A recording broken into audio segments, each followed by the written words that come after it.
James's Park and the London traffic just beyond the trees.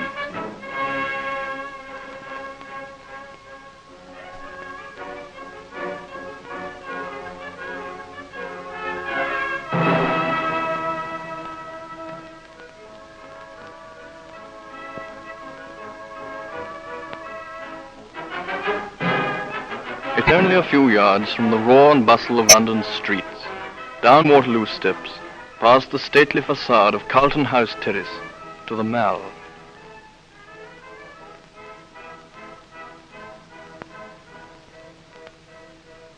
Around the park are grouped some of the stateliest and most important buildings in London, forming a fantastic vista of cupolas, towers, and turrets.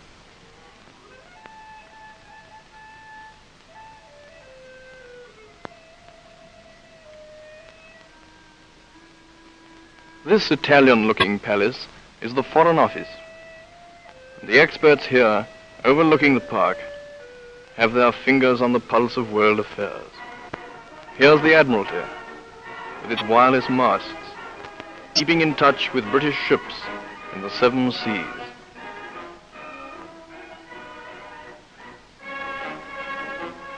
The War Office, where the General Staff direct British troops in all parts of the empire. Downing Street, which has been called the smallest, yet the greatest, street in the world. Here's the famous doorway, number 10. For 200 years, the official residence of Britain's prime ministers. Here are the twin centers of imperial administration. But the Dominions have their own representatives in London too. Australia House, Inquiry Bureau for everything about the Commonwealth, from cricket to sheep. Another unofficial embassy for visitors and traders.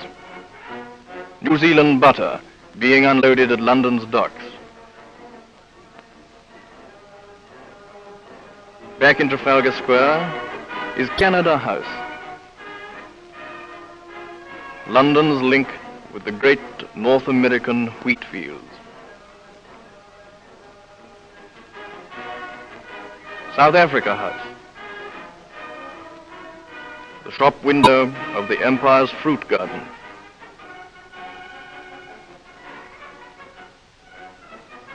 Hive of India and the India Office behind.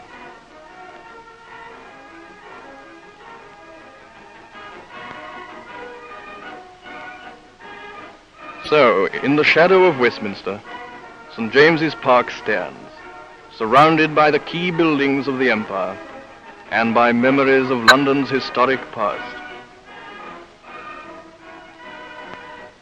Birdcage Walk marks the site of an aviary which stood here in the time of the Stuarts.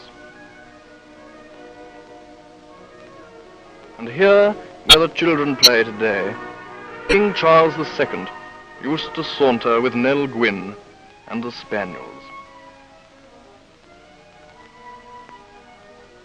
The park was a favorite haunt of Samuel Pepys, who came here often to gossip and to watch the fashionable crowd of his day, the wits and the beaux and the mighty fine women in all their splendor.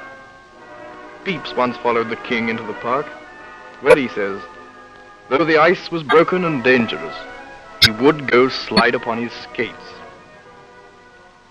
The famous ducks and the pelicans are a heritage from Charles II too. He even appointed a salaried official to look after them, with the title Governor of Duck Island.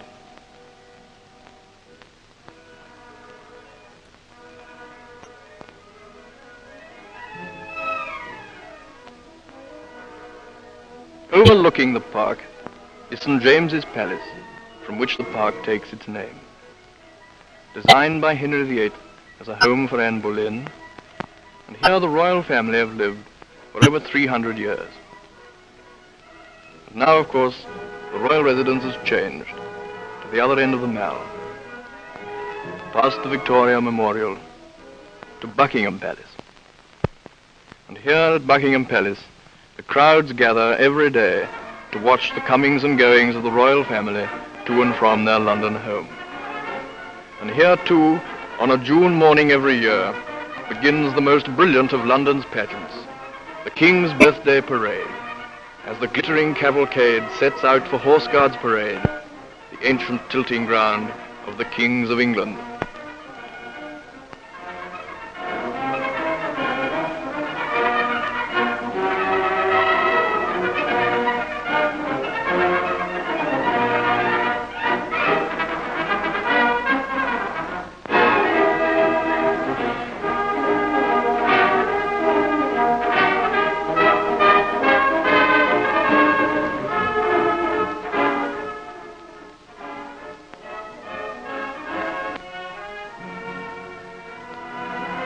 So, through the centuries, the shadows of great events have passed over St. James's Park.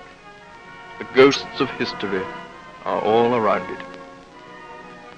But today, the park remains a lovely place of trees and flower beds and green velvety grass, a place for pelicans and children at the heart of the empire.